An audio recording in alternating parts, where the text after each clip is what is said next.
Salam sukses people. I grow, I go, I glorify. Fascinating people say, I grow, I go, I glorify. Apa kabar hari ini? Semua yang dahsyat dan luar biasa dari Allah terus terjadi dalam hidup kita. Tidak ada harapan untuk sakit, tidak ada harapan untuk lemah, tidak ada harapan untuk miskin. Yang percaya katakan amin. Renungan pagi ini saya ambil dari Rhapsody of Realities. Dia bersamamu dan di dalammu. Firman Tuhan diambil dari Yohanes 14 ayat 16. Aku akan minta kepada Bapa dan Ia akan memberikan kepadamu seorang penolong yang lain, supaya Ia menyertai kamu selama-lamanya, yaitu Roh kebenaran. Dunia tidak dapat menerima Dia, sebab dunia tidak melihat Dia dan tidak mengenal Dia. Tetapi kamu mengenal Dia, sebab Ia menyertai kamu dan akan diam di dalam kamu.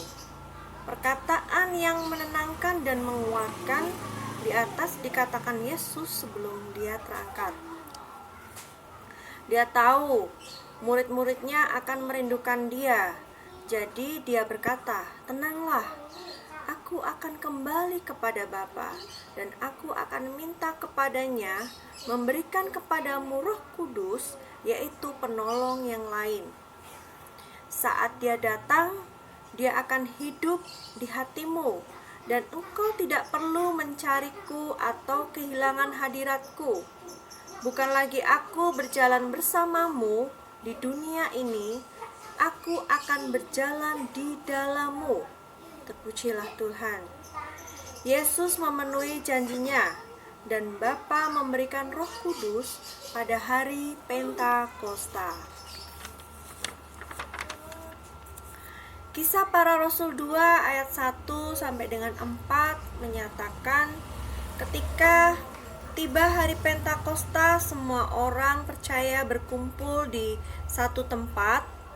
Tiba-tiba turunlah dari langit suatu bunyi seperti tiupan angin yang keras yang memenuhi seluruh rumah di mana mereka duduk, dan tampaklah kepada mereka lidah-lidah seperti nyala api yang bertebaran dan hinggap pada mereka masing-masing, maka penuhlah mereka dengan Roh Kudus. Sekarang dengan engkau terlahir kembali, engkau tidak perlu lagi mencari Yesus kemana-mana. Engkau tidak perlu menangis berteriak, Tuhan, di manakah engkau? Dia di dalammu sekarang. Berarti hadirat Tuhan ada di dalam hatimu. Saya tidak mengetahui persepsi tentang Tuhan dan kekristenan sebelumnya. Tapi ketahuilah, hal ini jika engkau menerima Roh Kudus, engkau memiliki Tuhan di dalammu. Tidak mengherankan Yohanes berkata, kamu berasal dari Allah, anak-anakku, dan kamu telah mengalahkan nabi-nabi palsu. Sebab roh yang ada di dalam kamu lebih besar daripada roh yang ada di dalam dunia. 1 Yohanes 4 ayat 4. Haleluya. Terlepas dari apapun yang engkau hadapi di hidupmu, ada satu pewahyuan baru, yaitu pewahyuan adanya keilahian di dalammu. Paulus menyebutkan sebagai rahasia yang tersembunyi dari abad ke abad dan dari turunan ke turunan, tetapi yang sekarang dinyatakan kepada orang-orang kudusnya, yaitu Kristus ada di dalam kamu, Kristus yang adalah pengharapan akan kemuliaan. Kolose 1 ayat 26 sampai dengan 27.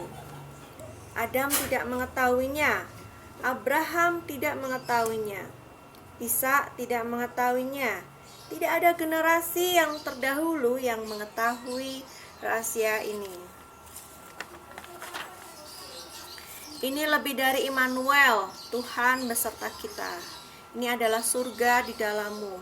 Kemenuhan bait Tuhan di dalammu sepenuhnya dan diekspresikan melalui engkau. Terpujilah Tuhan selama-lamanya. Mari kita berdoa.